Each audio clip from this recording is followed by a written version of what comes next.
જય શ્રી કૃષ્ણ. પત્ની કહે માવડિયો, માં કહે વહુ ઘેલો. લગ્ન બાદ 6 મહિને સુનીતા તેની સહેલી મેઘાને મળી. વર્ષો બાદ મળ્યા હોય તેવી લાગણી બંનેને થઈ. મેઘાએ સુજાતાની લગ્ન જીવન વિશે પૂછ્યું. મેઘાને ખબર હતી કે સુજાતા ખૂબ જ સુખી કુટુંબમાં પરણી છે. તેનો પતિ બેંકમાં ઓફિસર છે. મોટો ફ્લેટ છે. લેપટોપ, મોબાઈલ, ગાડી, બધા જ વૈભવશાળી સાધનો ધરાવતું તેમનું ઘર છે. ઘરમાં સુજાતા, તેનો પતિ અને સાસુ એમ 3 જણા જ છે. સુજાતાએ કહ્યું કે મારી સાસુ એકદમ પરફેક્ટ છે. તે સારા પરોઠા અને અથાણાં બનાવે છે. ઘરને એકદમ સ્વચ્છ રાખે છે તથા દરરોજ સવારના પૂજા રૂમમાં બેસીને પ્રભુ ભક્તિ કરે છે. સવારના 6:30 વાગ્યે તેમની પૂજા શરૂ થાય તે પહેલાં સૌએ ફરજિયાત નાહી લેવાનું. તેની વાત સાંભળીને મેઘા તો ખુશ થઈ ગઈ અને કહ્યું, ભગવાન બધાને આવી સાસુ આપે. હા, સુજાતાએ થોડું મોઢું બગાડતા કહ્યું, મને મારા સાસુથી સીધી રીતે કોઈ ફરિયાદ નથી, પરંતુ અનિલ જે રીતે તેની પૂજા કરે છે તે મને નથી ગમતું. સતત એમની રસોઈ અને મારી રસોઈની તથા મારી અને તેમની વચ્ચેની પ્રત્યેક બાબતની સરખામણી કરીને તેમને શ્રેષ્ઠ ઠેરવવામાં આવે છે. તો એમાં ખોટું શું છે? માતાની અવગણના કરતો પુત્ર હોય તેના કરતાં તેની કાળજી રાખતો પુત્ર હોય તે વધારે સારું ને? મારી મમ્મી હંમેશા કહે છે કે જે પુરુષ માતાની સુખી કરે તે પત્નીની પણ પૂરતી સંભાળ રાખે છે. મેઘાએ કહ્યું. સુજાતાએ થોડી નારાજગીથી કહ્યું, મને લાગે છે કે હું પણ કદાચ એવી જ ભાગ્યશાળી છું, પરંતુ તે માટે મારે કદાચ આખી જિંદગી રાહ જોવી પડશે. અનિલ પ્રત્યેક સાંજ તેની મમ્મી સાથે ભક્તિ ગીતોની ચેનલ અથવા સાસુવહુની સિરિયલ જોવામાં જ વિતાવે છે. બહાર જતી વખતે પણ મમ્મીને સાથે લઈ જવાનો આગ્રહ રાખે છે. હનીમૂનમાં ગયા હતા ત્યારે પણ દિવસમાં 2 વખત ઘરે ફોન કરતો હતો. રાતના જમવામાં મોડું થાય તે મમ્મીને ન ગમે તે માટે તેણે વધારે પગારની નોકરી પણ ન સ્વીકારી.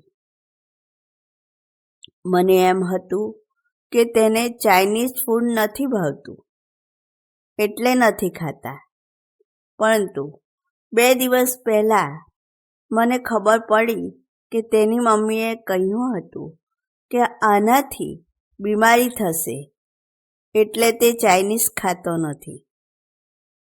હવે મેઘાની વાતની ગંભીરતા સમજાઈ ગઈ.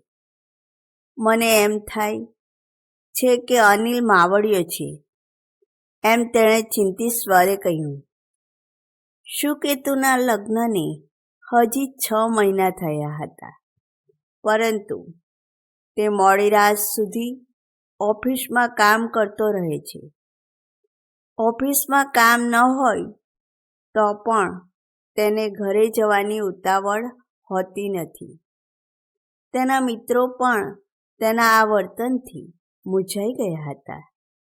નવા નવા લગ્ન થયેલા સુકેતુને ઘરે જવાની ઉતાવળ કેમ નથી?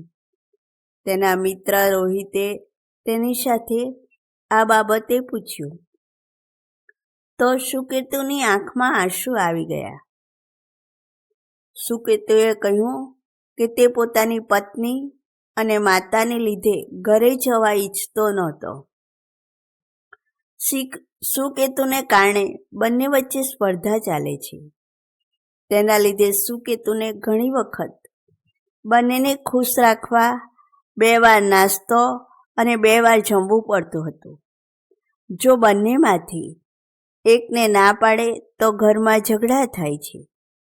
રોજ રોજની કટકટમાંથી બચવા સુકેતુ હવે રાત્રે મોડો જ ઘરે જાય છે.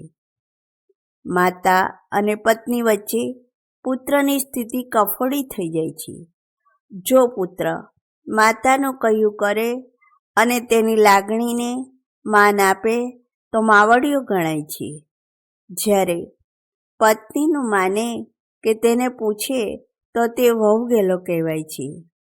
માતા અને પત્ની બંનેને એમ થાય છે કે તેમનું કોઈ મહત્વ નથી. બંનેને પોતપોતાનો પુત્ર અને પતિ જોઈતો હોય છે અને તે પણ કોઈ પણ જાતની ભાગીદારી વગરનો. તે સમયે પુત્રની સ્થિતિ ખરાબ થઈ જાય છે. પુત્રીઓ જ્યારે પિતા જેવું વર્તન કરે, ઘરને સાચવે, ત્યારે તેના વખાણ કરવામાં આવે છે અને પુત્ર જ્યારે માતાને સાચવે તો તે માવડિયો શા માટે કહેવાય છે? છોકરીઓ પિતાની પુત્રી હોવાનો ગર્વ અનુભવે છે, જ્યારે પુત્ર માતાનો દીકરો કહેવડાવતા શરમ અનુભવે છે. સમાજમાં આટલો ભેદભાવ શા માટે?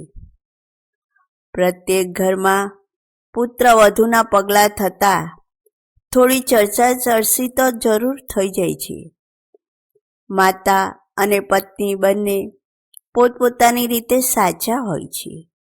ક્યારેક બંને અથવા 2માંથી એક વાતને વધુ પડતું મહત્વ આપીને રાઈનો પહાડ બનાવે છે.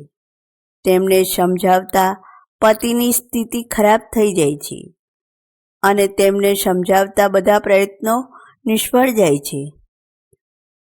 પતિ માતા અને પત્નીની વચ્ચે ફસાઈ જાય છે.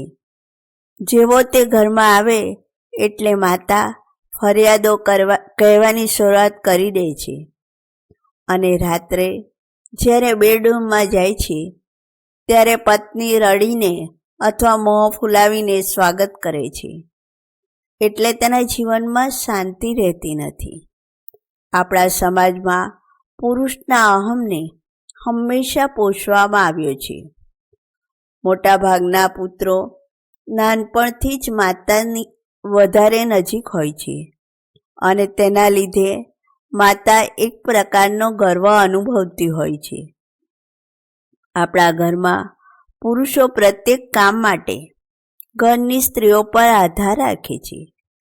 પુત્ર નાનપણથી જ માતા પાસે તેનું કામ કરાવતો હોય છે. માતા હોંશે હોંશે કામ કરતી જ હોય છે. જેમ જેમ પુત્ર યુવાન બને છે તેમ તેમ તેનું માતા પરનું અવલંબન ઓછું થતું જાય છે. જ્યારે તેના લગ્ન થાય છે ત્યારે પત્ની આવતા માતા પોતાનો અધિકાર બતાવવા પુત્રનું વધારે પડતું ધ્યાન રાખવા જાય છે.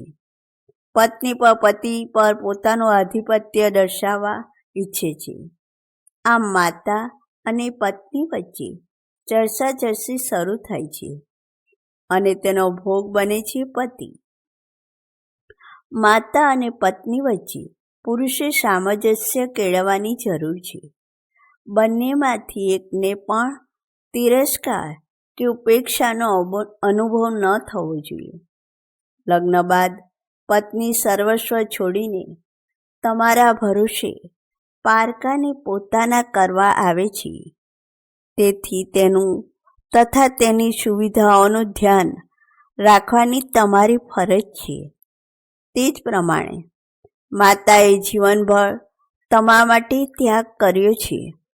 તેણે દુઃખ વેઠીને તમારો ઉછેર કર્યો હોય છે. એટલે તેની માન મર્યાદાની રક્ષા કરવાનું દાયિત્વ પણ તમારું છે. એટલે બંને વચ્ચે તાલમેલ જાળવવો જરૂરી છે. ન માતાને અવહેલના કરો કે ન પત્નીને માતા કરતાં વધારે મહત્વ આપો. બંનેને પોતપોતાનું ઉચિત માન આપશો તો સંબંધોમાં મધુરતા જળવાઈ રહેશે. માતા અને પત્ની વચ્ચે જ્યારે પણ ઝઘડો થાય ત્યારે કોઈ એકનો પક્ષ ન લેવો. બને ત્યાં સુધી તો તેમના ઝઘડામાં વચ્ચે પડવું નહીં.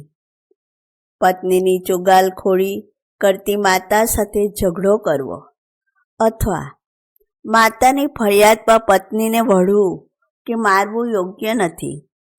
આનાથી સ્થિતિ બગડે છે. એકબીજા પ્રત્યે મનમાં રોષ રાખવો, તેના બદલે સામસામે બેસીને એકબીજા સાથે વાત કરો. આનાથી મનની વાત બહાર આવશે અને એકબીજાને કહી કે સાંભળી લેવાથી મનની મૂંઝવણ દૂર થશે. શું કે તો માતા અને પત્નીની ફરિયાદોથી ત્રસ્ત થઈ ગયો હતો. જો તે માતા પાસે બેસે તો માતાની ફરિયાદોની યાદી ધરી દેતી અને રાત્રે પત્ની પાસે જતો તો પત્ની રડવા લાગતી. બંને વચ્ચેના ઝઘડાનું ખાસ કારણ કંઈ જ નહોતું, છતાં ઘરનું વાતાવરણ તંગ જ રહેતું હતું. છેવટે તેણે એક દિવસ માતા અને પત્નીને સામસામે બેસાડ્યા અને મન ખોલીને વાત કરવાનું કહ્યું. બધી જ ફરિયાદો ઉકેલાઈ ગઈ અને ત્યારબાદ બંને વચ્ચે કોઈ ગેરસમજ ન રહી અને તેનો સંબંધ સામાન્ય બની ગયો. લગ્ન પૂર્વે જ પત્નીને સમજાવી દેવી કે તમે માતાને માન આપો છો અને અપેક્ષા રાખો છો તે પણ માતાનું માન જાળવે તથા ઘર પ્રત્યેની તમારી ફરજો પણ અગાઉથી સમજાવી દીધી, જેથી પત્નીને એમ ન થાય કે તેનાથી ચોરી છુપી તે ઘરમાં મદદ કરે છે. અહીં એ વાત પણ યાદ રાખો કે ઘરની ફરજો પૂરી કરવા પત્ની તથા તેની જરૂરિયાતોની ઉપેક્ષા ન થાય. જો પત્નીને એમ થાય કે તમારી સાથે તેને કોઈ તકલીફ નહીં થાય તો તમે માતાની જરૂરિયાત સાથે તેની અને બાળકોની જવાબદારી પણ યોગ્ય રીતે સંભાળી રહ્યા છો, તો ઘરમાં ઝઘડા થશે નહીં. હા, માતા કે ઘર માટે કંઈક કરતી વખતે પત્નીની સલાહ અવશ્ય લેવી, જેથી તેને અફસોસ થાય, અહેસાસ થાય કે તેના વિચારનું પણ ઘરમાં મહત્વ છે. સામાન્ય રીતે પુત્રના લગ્ન થાય ત્યાં સુધીમાં માતા 50-55 વર્ષની ઉંમર થઈ ગઈ હોય છે. જીવનભર પુત્રનો સારો ઉછેર કરવા તેણે પોતાના સુખ અને ઈચ્છાઓને ત્યાગ કર્યો હોય છે અને પોતાની વૃદ્ધાવસ્થામાં આધાર તરીકે તેમણે તમારો ઉછેર કર્યો હોય છે. જ્યારે લગ્ન બાદ માતાની અપેક્ષાઓ પૂર્ણ કરવાનો સમય પાકી જાય છે એમ સમજીને તેને સાચવવી જોઈએ. માતા અને પત્ની વચ્ચે તાલમેલ જાળવવી જરૂરી છે. બંને તમારા સ્વજન છે. પછી આ ખેંચાખેંચી અને ઝઘડા શા માટે? જો તમે થોડી સૂઝ અને વ્યવહાર કુશળતાથી કામ લેશો તો ઘરમાં શાંતિ હશે.